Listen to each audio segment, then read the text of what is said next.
it's the same playbook. It's deny, deflect, defend, and then try to move on. And I'm just wondering if that's okay with Democrats, given the circumstances. I don't think people are saying that necessarily okay, right? So I don't think that any abuse of anyone is legitimate, right, defensible. If what these three women allege is true, it is condemnable. But that said, that conversation has to happen with the voters of Maine.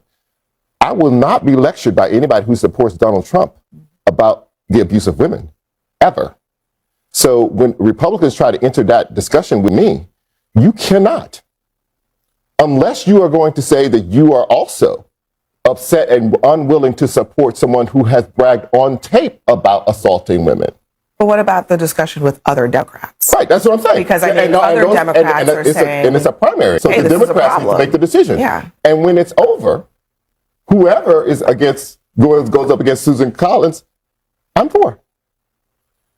If you go to the floor of the Senate, when Kavanaugh has been accused, you say, Christine Blasey Ford, she's been traumatized. This is her words. She's been traumatized. I'm sure she's been assaulted. However, I do not believe her, and I'm going to vote for him anyway. And in that same speech, she said that Kavanaugh was not, and she assured voters in America that Kavanaugh was not going to vote to overturn Roe. And what did he do? Exactly that.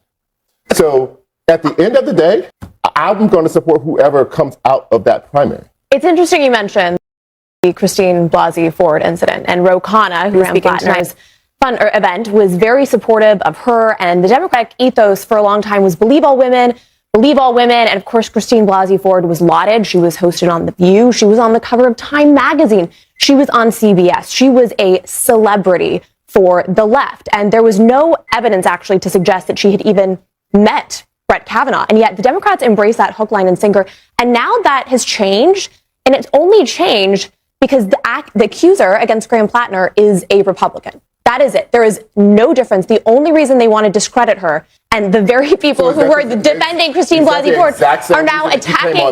Went after E. Jean Carroll and tried to discredit her because she was a woman attacking a Republican. Is that the same reason? Those accusations. So no, let's be clear. On Saturday. You said this on Saturday. About do you want me to read back what you said on Saturday? Feel free. Okay, please. Thank you, because I come prepared.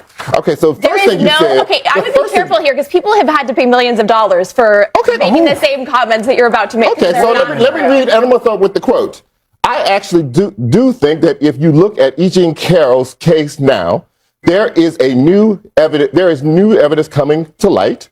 She says that Reid Hoffman has nothing to do with it. It turns out that he may have, and then Abby had to correct you and let you know on Saturday what I'm going to let you know today, which is that had already been presented to a judge. Let me just try to distill what this conversation seems to be about. Reid Hoffman did actually donate to that. Hold on. This is not about Reid Hoffman, but I do want to observe something about this interaction, because if you're a regular, non-red shirt, blue shirt wearing American, what you're basically seeing is that Democrats have decided that sometimes it's okay to believe the accuser and sometimes it's not. And then Republicans have decided that sometimes it's okay to believe the accuser and sometimes it's not. And it really depends mostly on the partisanship in the moment. So Democrats have the opportunity to select a candidate. They can take out Susan Collins, right? This isn't about a question, do I vote for Graham Plattner or do I vote for Susan Collins?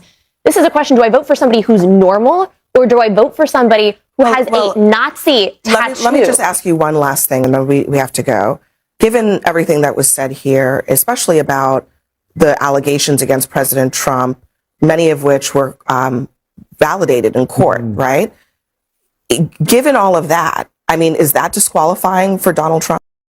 I mean, it's tongue-tied. Yeah. Tongue-tied. And a lot of them are not. Look, I mean, and that's the problem. I think we just have to decide just what we're doing. You'll still be allowed on television. We've got to decide what we're doing here. We either care about about it or your we point that don't? is made Do you care about it? No. The Lydia? point I'm making Lydia? is that in a primary, There are you have moments. the option Hold on. to Let me vote let for her a Democrat.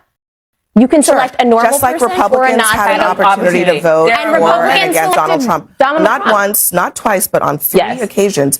And they ignored it. Just like They ignored the allegations Texas against right now in Donald Texas. Trump. People ignore stuff. And so the reason why Americans look and are willing actually to do it is because we do it too. Because we're flawed. We cannot and say we're human. tattoo is a little different. No, I think Trump, there was all.